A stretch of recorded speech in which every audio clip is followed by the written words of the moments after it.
Hello all. Very good evening. Welcome to Unacademy. நான் உங்கள் யுகசெல்வி கோபிநாத். நேற்று என்னோட YG's நியூஸ் ஃபோக்கஸில் ஹைலைட்ஸ் ஆஃப் பட்ஜெட் பார்த்துருப்பீங்கன்னு நினைக்கிறேன். அதை தொடர்ந்து இன்றைக்கி சில முக்கியமான, அதாவது இப்போ தான் நமக்கு மந்த் ஸ்டார்ட் ஆகிருக்கு இல்லையா, ஸோ இன்னும் கொஞ்சம் நாள் ஆகும் நம்ம இன்னும் நிறைய நியூஸஸ் பார்க்க. பட் இன்றைக்கி உங்களுக்கு வந்து ரொம்ப முக்கியமான ஒரு 6 to 7 எபிசோட்ஸ் மட்டும் ஆஃப் இன்சிடென்ட்ஸ் மட்டும் நான் உங்களுக்கு ஷேர் பண்ண போகிறேன். பட் இதை நீங்கள் வந்து இன்றைக்கி நான் சொல்லி கொடுத்ததுக்கப்புறம் அடுத்தடுத்த நாட்கள் நீங்கள் பேப்பர் பார்க்கும்போது உங்களுக்கு கண்டிப்பாக இன்ட்ரெஸ்டிங்காக இருக்கும் அண்ட் நிறைய கான்செப்ட்ஸ் நீங்கள் புரிஞ்சுப்பீங்க. ஓகே,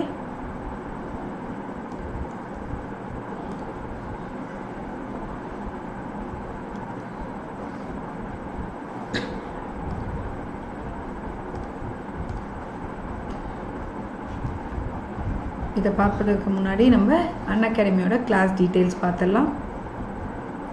அன்அகாடமியில் உங்களுக்கே நல்லா தெரியும், நிறைய கோர்சஸ் நாங்கள் லான்ச் பண்ணிட்டு இருக்கோம். நிறைய ஸ்டூடெண்ட்ஸ் வந்து ப்ளஸுக்கும் ஃப்ரீக்கும் என்ன டிஃப்ரென்ஸ் அப்படின்னு கேட்டுகிட்டே இருப்பீங்க. ப்ளஸ் பொறுத்த வரைக்கும் நீங்கள் உங்களுக்கு பிடிச்ச எஜுகேட்டர் கிட்ட படிக்கலாம். இந்த எஜுகேட்டர் கிட்ட தான் படிக்கணும்னு அவசியம் இல்லை. Complete exam preparation, doubt clearing session, weekly test, free test, full coverage of syllabus, இது எல்லாமே நம்ம அன்அகாடமியோட ப்ளஸ் ஃபீச்சர். இது மட்டும் இல்லாமல் ஃப்ரீ வர்சஸ் ப்ளஸ்க்கு இடையே தான் டிஃப்ரென்ஸ். இங்கே எல்லாமே லிமிட்டட், பட் இங்கே எல்லாமே அன்லிமிட்டட். நீங்கள் எத்தனை கிளாஸஸ் வேணாலும் அட்டென்ட் பண்ணலாம், எத்தனை பேட்சஸ் வேணாலும் அட்டென்ட் பண்ணலாம், எவ்வளோ எஜுகேட்டர்ஸ் கிளாஸ் வேணாலும் பார்க்கலாம். ஃபார் எக்ஸாம்பிள் இப்போ பாலிட்டி நான் எடுக்கிறேன், இன்னொரு எஜுகேட்டர் எடுக்கிறாங்க அப்படின்னா நீங்கள் 2 பேர் கிளாஸஸுமே பார்க்கலாம். No one is going to stop you. It's up to you people to choose the educator and learn whatever you want n number of time. நீங்கள் அந்த 2 வருஷம் சப்ஸ்கிரிப்ஷன் எடுக்கிறீங்க, இல்லை 1 year சப்ஸ்கிரிப்ஷன் எடுக்கிறீங்கன்னா அந்த 1 year கம்ப்ளீட்டாக நீங்கள் எத்தனை வாட்டி வேணாலும் பாலிட்டி கிளாஸ் பார்க்கலாம். இட்ஸ் எ ரெக்கார்டட் செஷன், நீங்கள் எப்போ வேணாலும் போட்டு பார்க்கலாம். அண்ட் ஹவு டு சப்ஸ்கிரைப் அப்படின்னு பார்க்கும்பொழுது this is the way that is, நீங்கள் இந்த மாதிரி பிளான்ஸ் இருக்கும், நீங்கள் உங்களுக்கு வேண்டிய பிளான் சூஸ் பண்ணிக்கலாம். இந்த இடத்துல ரெஃபரல் கோடு இருக்கு இல்லையா, இந்த ரெஃபரல் கோடில் இந்த இடத்துல நீங்கள் Yugaselvi live, what is wrong,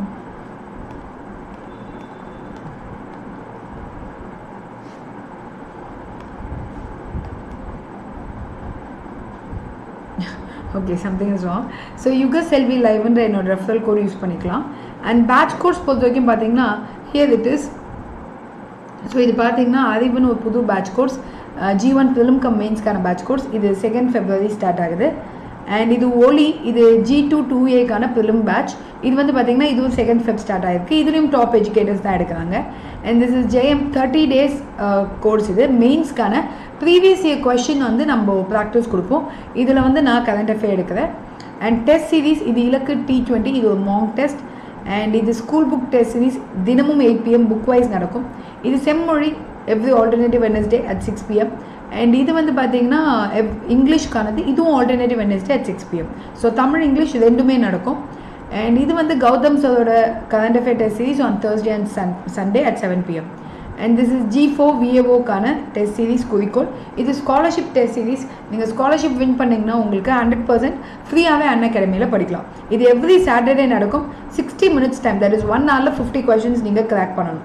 இதே மாதிரி நமக்கு G2 லெவலில் ஒரு சாம்பியன்ஷிப் டெஸ்ட் இருக்குது. இது பார்த்தீங்கன்னா இதுவும் ரேங்கிங் டெஸ்ட் சீரீஸ் தான். 1 hourல 50 questions கிராக் பண்ணணும்.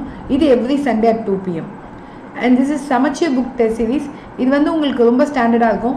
இதுக்கும் நீங்கள் என்னுடைய ரெஃபரல் கோட் யுகசெல்வி லைவ் இதை யூஸ் பண்ணி 10% டிஸ்கவுண்ட் இதுக்கும் எடுத்துக்கலாம். சரிங்களா? ஸோ நிறைய கிளாஸஸ், நிறைய டெஸ்ட், இது எல்லாமே அன்லிமிட்டட். மிஸ் பண்ணாமல் இந்த ஆப்பர்ச்சுனிட்டியை அவைல் பண்ணிக்கோங்க. சரி, இன்னைக்கு கரண்ட் அஃபேர் பார்க்கலாமா? So YG's news focus Feb 3rd. So trend and deficit, இந்த வாட்டி பட்ஜெட்டில் வந்து there is a high level of deficit அப்படின்னு சொல்கிறாங்க. டெஃபிஷிட்னா பற்றாக்குறை அப்படின்னு சொல்லப்பட்டிருக்கு. ஸோ உங்களுக்கு இந்த பிக்சர் பார்க்கும்போதே தெரிஞ்சிருக்கும். ஃபிஸ்கல் டெஃபிஷிட், ரெவன்யூ டெஃபிஷிட் அப்படின்னு 2 விஷயங்கள் கொடுத்துருக்கேன்.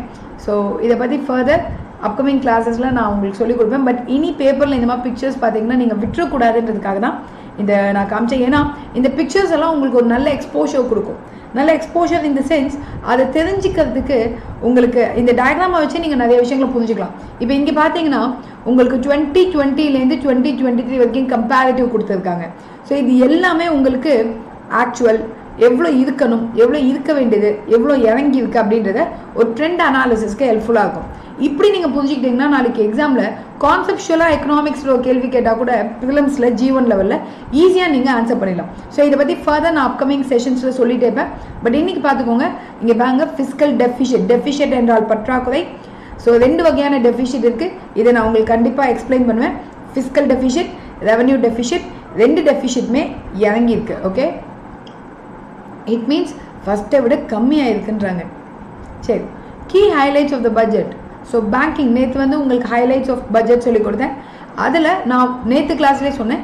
இதுக்கப்புறம் ஒவ்வொரு டிபார்ட்மெண்ட்டில் என்ன விஷயங்கள் அப்படின்றது நான் தனித்தனியாக சொல்லிக் கொடுப்பேன்னு சொன்னேன். So on that aspect banking 100% of 1.5 lakh post office to come on core banking system. அப்போ போஸ்ட் ஆஃபீஸ் எல்லாத்தையும் பேங்கிங் சிஸ்டமாக கன்வெர்ட் பண்ண போகும். Scheduled commercial bank to be set up 75 digital banking unit in 75 districts.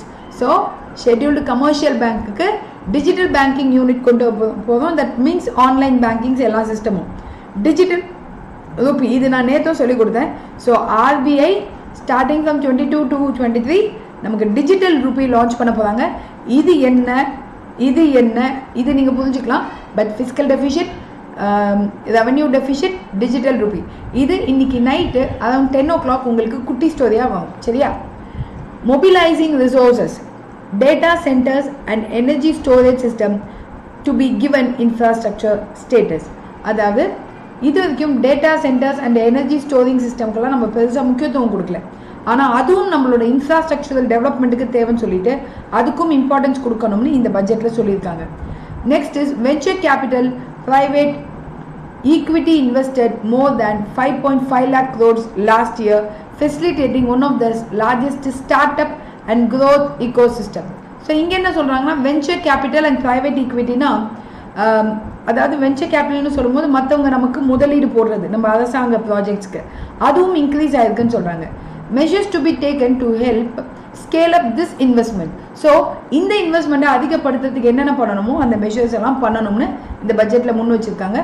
Blended fund to be promoted for sunrise sector. Sunrise sector அப்படின்னு சொல்லும்போது புது sectors emerge ஆகக்கூடிய புது செக்டார்ஸ்க்கு பிளெண்டட் ஃபண்ட்னா கொஞ்சம் ஃப்ளெக்சிபிலிட்டி இருக்கக்கூடிய ஃபண்டுகளாக, அதாவது அவங்க ஃபார் எக்ஸாம்பிள் எப்படி சொல்கிறது, மற்ற செக்டருக்கு கொடுக்கறத விட இவங்களுக்கு ஒரு ஃப்ளெக்சிபிள் டெர்மினாலஜியில் இன்ட்ரெஸ்ட் எல்லாமே ஃப்ளெக்சிபிளாக கொடுத்து அவங்கள தூக்கி விடுறதுக்கு நம்ம ஹெல்ப் பண்ணணுன்றாங்க. Then sovereign green bond to be issued for mobilising resources for green infrastructure. Okay, so இதுவும் என்னன்றது உங்களுக்கு நேற்று சொன்னேன், கண்டிப்பாக சொல்லிக் கொடுப்பேன். Next world wetland day. இது ரொம்ப முக்கியம், உலக சதுப்பு நில தினம். ஸோ February 2 அன்னைக்கு நமக்கு world wetland day. The day is marked to increase awareness about the importance of wetland in the world.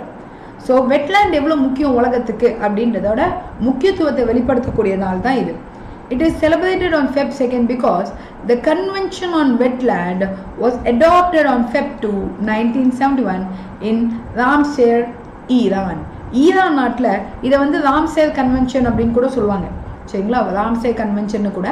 So இந்த கன்வென்ஷன், இந்த ஒப்பந்தத்தில் நம்ம கையெழுத்து போட்டது எல்லாருமே நமக்கு February 2 அன்னைக்கு. நம்ம இந்தியா மாதிரி பல நாடுகள் கையெழுத்து போட்டிருக்காங்க.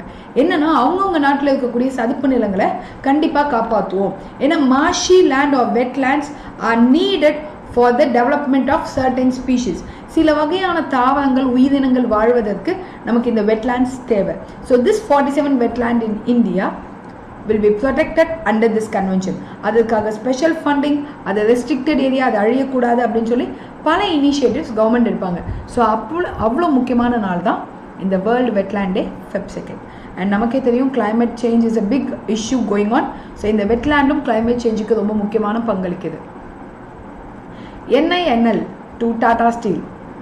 இது என்னன்னா NINL என்பது ஒரு வகையான கம்பெனி. இதை டாடா ஸ்டீலுக்கு கொடுத்துட்டாங்கன்னு சொல்லும்போது என்ன மேம் அப்படின்னு நீங்கள் நினைக்கலாம், பார்க்கலாம். The government recently approved the sale of loss-making Neelachal Ispat Nigam Limited. NINL full form இதான், Neelachal Ispat Nigam Limited. Okay, to Tata Steel Long Product Limited. Tata Steel Long Product Limited க்கு கொடுத்துருக்காங்க, sale பண்ணியிருக்காங்க. It is a joint venture of 4 central government public sector enterprises. Central கவர்மெண்ட்டினுடைய PSUs 4 சேர்ந்தது தான் இந்த NINL. என்னென்னா MMTC, NMDC, BHEL, MECON, இது 4 சேர்ந்தது. அண்ட் 2 ஒடிசா கவர்மெண்ட்டோட PSU, that is OMC and IPICOL. Okay, NINL has been an integrated steel plant with a capacity of 1.1 million ton. இது எங்க இருக்குன்றது தான் நமக்கு கொஸ்டின் ஏரியா. கலிங்கா நகர், ஒடிசா. சரியா? இந்த கம்பெனி ரொம்ப பெரிய லாஸ்ல இருந்தது. 3 கம்பெனிஸ் இந்த பிட்டிங், அதாவது இதை வந்து ஏலத்துக்கு விட்டாங்க. 3 கம்பெனி போட்டி போட்டிருக்காங்க. அது என்னன்னு பாருங்க. Jindal steel, JSW steel and Tata steel. இதில் டாடா ஸ்டீலுக்கு தான் இந்த பிட்டிங் கொடுக்கப்பட்டிருக்கு. ஸோ இதுக்கப்புறம் உங்களுக்கு நிறைய ஸ்டூடெண்ட்ஸ் எங்கிட்ட ஃப்ரீக்வெண்ட்டாக general English when to start ma'am, Thenmozhi கண்டிப்பாக உங்களுக்கு சொல்லுவேன் தேன்மொழி எப்போ ஸ்டார்ட் ஆகுதுன்ட்டு. நிறைய ஸ்டூடெண்ட்ஸ் வந்து ஃப்ரீக்வெண்ட்டாக மேம் என்ன நியூஸ் பேப்பர் மேம் படிக்கிறது அப்படின்னு என்கிட்ட நிறைய வாட்டி கேட்டிருக்கீங்க. நான் சொன்னாலும் நீங்கள் கேட்க மாட்டீங்க. நியூஸுன்றது நம்ம ஒரு நியூஸ் பேப்பர் மட்டும் படித்தா போதாதுன்னு நான் பல வாட்டி சொல்லியிருக்கேன். அதை தெளிவிக்கிறதுக்கு தான் நான் இங்கேயே கொடுத்துருக்கேன். இப்போ இந்த நியூஸ் பார்த்தீங்கன்னா ஹிந்துலேயோ இந்தியன் எக்ஸ்பிரஸ்லையோ இல்லை, டெக்கான் கிரானிக்கலில் இருக்குது, தினத்தந்தியில் கூட கிடையாது. ஸோ இப்படி ஒவ்வொரு நியூஸ் ஒவ்வொரு பேப்பர்லேருந்து தான் நான் உங்களுக்கு கலெக்ட் பண்ணி கொடுத்துட்ருக்கேன். சரிங்களா? அதில் என்னென்னா இப்போ நியூஸ் பேப்பர் எடுத்தால் 10 நியூஸ் இருக்கும். பட் அந்த 10 நியூஸ் நமக்கு தேவையில்லை. ரொம்ப முக்கியமான சில நியூஸஸ் மட்டும்தான் நான் கொடுத்துட்ருக்கேன். Women pilot in Indian air force, இது கண்டிப்பாக இந்த வருஷம் முக்கியமான நியூஸ்னு நான் கன்சிடர் பண்ணுறேன். என்னென்னா, Defense Minister has decided to convert the experimental scheme for induction of women fighter pilot into the Indian Air Force into a permanent one. முன்னாடி நம்ம பிரைம் மினிஸ்டர் மோடிஜி வந்து பெண்கள் முன்னேற்றத்தை பற்றி பேசியிருப்பார். ஓகே, நாரி சக்தி, நாரி என்றால் பெண்கள், அவர்களின் பலம், எம்பவர்மெண்ட், அதை பற்றி பேசியிருப்பார். அதை முன்னிட்டு ஃபஸ்ட்டு இந்தியன் ஏர்ஃபோர்ஸில் ஒரு பைலட் ப்ராஜெக்டாக பெண்களை உள்ளே விட்டுருப்பாங்க. எப்போனா 2016. அதை இப்போ பெர்மனெண்ட்டாக நம்ம கொடுக்கலாம், பெர்மனெண்ட்டாக பெண்கள் அலோவ் பண்ணலாம்னு முடிவுக்கு வந்திருப்பாங்க. In 2018, Flying Officer Avani Chaturvedi of the Indian Air Force scripted history by becoming the first Indian woman to fly a fighter aircraft solo. தனியாக ஒரு ஃபைட்டர் ஏர்க்ராஃப்டை ஓட்டினவங்க இவங்க தான். she is very important. She flew MiG-21 Bison in her first solo flight. MS Chaturvedi was a part of 3-member women team commission as flying officer in July 2016. Less than a year after the government decided to open the fighter stream for women on an experimental basis, she entered into the Indian Air Force and she drove MiG-21 flight ஓட்டியிருக்காங்க தனியாக. Okay, so 2016 அதுக்கான step எடுத்து 2018 இவங்க தான் first women person to fly the Indian air ஃபோர்ஸில் ஒரு ஏர்க்ராஃப்டை fly பண்ணியிருக்காங்க. In 2020, the Navy announced deploying its first batch of women pilots on Dornier maritime aircraft. It has deployed 28 women officers on 15 frontline warships, including INS Vikramaditya. INS Vikramadityaல 28 பெண்களை allow பண்ணியிருக்காங்க. So in a significant move, the Army in 2019 began the process of inducing women in the military police. So military policeலையும் நம்ம Indian விமன்ஸை allow பண்ண ஆரம்பிச்சிட்டோம். முன்னாடி military and சில சர்வீசஸில் womens were not allow. Okay, இப்போ நம்ம அலோவ் பண்ணியிருக்கோம்.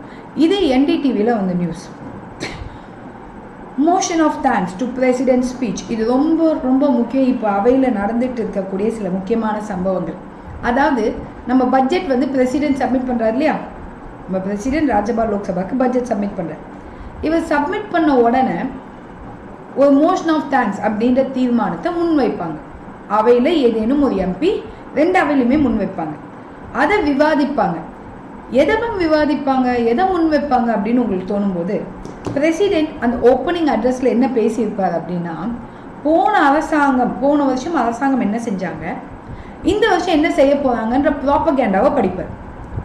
இந்த ப்ராப்பகேண்டா பிடிச்சிருக்கா இல்லையான்றதை விவாதிச்சுட்டு ஓட்டு போடுவாங்க. அப்போது அந்த ஓட் போடுறதுக்கு ஒரு தீர்மானத்தை முன்வைக்கணும். That is called motion of thanks. இப்போ பிரசிடெண்ட்டுக்கு நம்ம எல்லாம் சேர்ந்து ஓகே தேங்க்யூ அப்படின்னு சொன்னால் அரசாங்க கொள்கை எங்களுக்கு பிடிச்சிருக்குன்னு அர்த்தம். இப்போ எம்பிக்கள் எல்லாம் சேர்ந்து நெகட்டிவ் ஓட்டிங் போட்டு மோஷன் ஆஃப் தேங்க்ஸை ஃபெயில் ஆக்கிட்டாங்க அப்படின்னா பிரசிடெண்ட்டை பிடிக்கலன்னு அர்த்தம் கிடையாது. பிரசிடெண்ட் படித்த அந்த அரசாங்க கொள்கைகள் பிடிக்கல. we are not feasible with the policies given by the government ன்னு அர்த்தம். இப்போ ராகுல் Gandhi is the first person to have a debate on this motion of thanks. அதனால் it was a very big news. இதுக்கப்புறம் சப்சிக்வெண்ட்டாக பேப்பரில் வரும்போது பாருங்கள். The president's speech at the start of budget session usually highlights the government's achievement over the past year and the target and plans for the future year. Budget-oda opening இதான் நடக்கும். Congress leader Rahul Gandhi will be the first speaker in the Lok Sabha on Wednesday in the discussion on motion of thanks to the president address at the beginning of Parliament's ongoing budget session. ஓகேங்களா? Ruling BJP Harish Dwivedi will move the motion in lower house, that is Lok Sabha, and BJP Geeta Chandraprabha will do the same in the Rajya Sabha. நான் சொன்னேன் இல்லையா, இந்த motion of thanks என்கின்ற இந்த தீர்மானத்தை யாராவது ஒரு அவை உறுப்பினர் முன் வைக்க வேண்டும்னு. ஸோ ராஜ்யசபாவில் இவர் வைக்கிறாரு, லோக்சபாவில் இவர் வைக்கிறாரு, ராஜ்யசபாவில் கீதா சந்திரபிரபா இவங்க முன் வைக்கிறாங்க. இந்த மோஷனை விவாதிப்பாங்க. The debate on the motion of thanks will be held for 12 hours and the union budget will be debated for 12 hours in Rajya Sabha. The Prime Minister Narendra Modi's reply is expected on Feb 8 and Finance Minister reply Feb 11. So இதை விவாதிக்கும் போது இவங்க அவங்களோட பதில்களை சொல்லியாக வேண்டும். In his address to the joint sitting of both houses on Monday, President Ramnath Kovind listed the government's achievement aimed to the COVID crisis, especially the steps to fight the pandemic and to aid farmers and women. So இந்த கூட்டு அமர்வில் ரெண்டாவதுமே ஒன்றா உட்காந்துருந்தாங்க இல்லையா, அப்போது கவர்மெண்ட்டோட achievements என்ன, பெண்களுக்கும் விவசாயிகளுக்கும் கவர்மெண்ட் என்னென்ன செஞ்சாங்கன்னு பெருசாக பேசியிருக்கார் போல்.